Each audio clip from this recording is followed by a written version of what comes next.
I was born and raised in a really small town here in Arkansas, Cave City. A lot of people's not ever heard of it. Very tight-knit family, probably low middle class, upbringing. Basic training was a culture experience for me. Bullets flying all around. Bullets flying all around. Keep your head low, ground. Never been outside my town, never flown on an airplane, never rode a Greyhound bus. I mean, that was me going to MEPS to ship out. It took me a couple weeks just to figure out, what am I doing? I'm a small town boy here and I have no idea what I'm doing. Both of my drill sergeants, two of them were Puerto Rican and one of them was African American, and it was just a culture shock for me. I got integrated, made great friends during basic AIT, spent several years in traditional Army National Guard there in Arkansas, coming back home into the roots.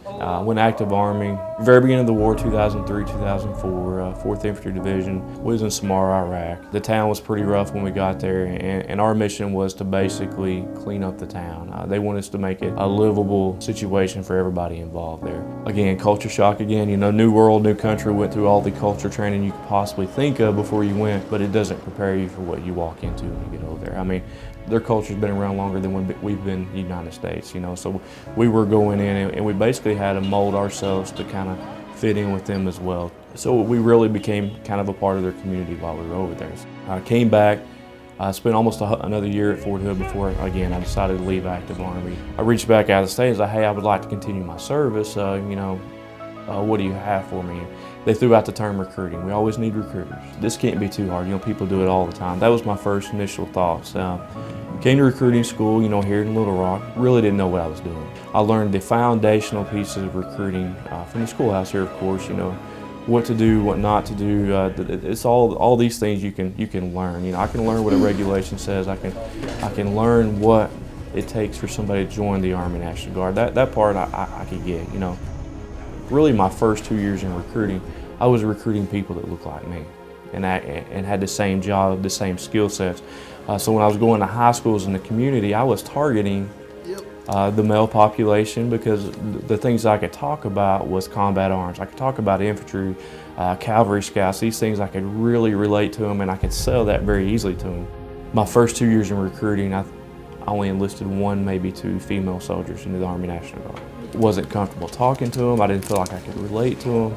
It was hard for me to break that mold, that thought pattern that I had going into the job. And it's something that's hard. You can't really teach it, but it's something you got to kind of figure out. But I wish somebody could have sat down and said, hey, have you ever thought about doing this? And it wasn't comfortable. Going into a classroom and talking to somebody else that was kind of outside my norm, it was challenging for me. I was shutting my market off. I was recruiting in my own little box, my own little world. And there was so much more out there that people were offering in the Army National Guard that I was missing. But once I actually broke that mold and got through that, the whole world opened up to me in recruiting. I found that different areas that I didn't go to before, I didn't talk to, that now I could go in, I could approach them. Just because of the way somebody looks or their gender, it doesn't matter. I mean, they all can offer something to the Army National Guard. And I wasn't so narrow-minded within myself to think this is what the Army National Guard needs. If you go in this job looking as everybody, again, as a number of the making mission at the end of the year, you're not going to make it. I don't think there's anyone that I've met that's sharper than this guy. He is a walking regulation. He can quote it by memory. He doesn't need to look at anything, and I will ask him, Master Sergeant Melton, show me the reference for that. No need to. He's the reference. And I can tell you that Master Sergeant Melton, Sergeant Major Melton, has mastered that. I think he's going to be a benefit down there at Fort Hood. I know he's looking forward to it, his family, and I know he's going to do great things. And I'd just like to thank you for your time and your accomplishments and your efforts in leading this team here. Thank you very much. At the end of the day, in recruiting, I felt like that I was accomplishing so much more, and the Guard was benefiting more as a whole. That's what makes the Army and the Army Guard so unique, is we need everybody. It's not just one skill set that we need.